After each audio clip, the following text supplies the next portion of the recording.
আন্দোলনের অন্যতম অঙ্গরাগ বাংলাদেশ ইসলামী ছাত্র শিবিরের সাবেক কেন্দ্রীয় সভাপতি শেরপুর সদর ১ আসনের বারিকাল্লার কান্ডারি হাফেজ রাশেদুল ইসলাম।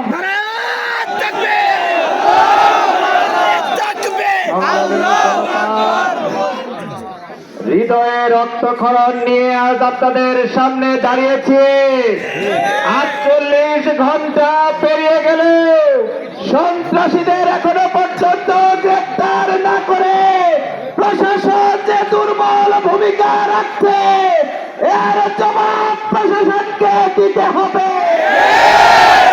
আমরা দৃঢ়তার সাথে বলতে চাচ্ছি, সন্ত্রাসীদের ঠাঁই এই বাংলায় হবে না।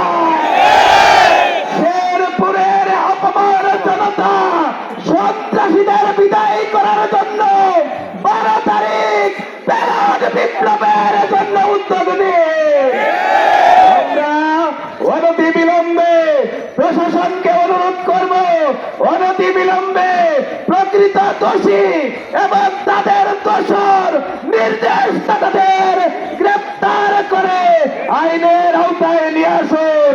অন্যথায় জনতা এর মোকাবেলা রাজপথেই করবে ইনশাআল্লাহ।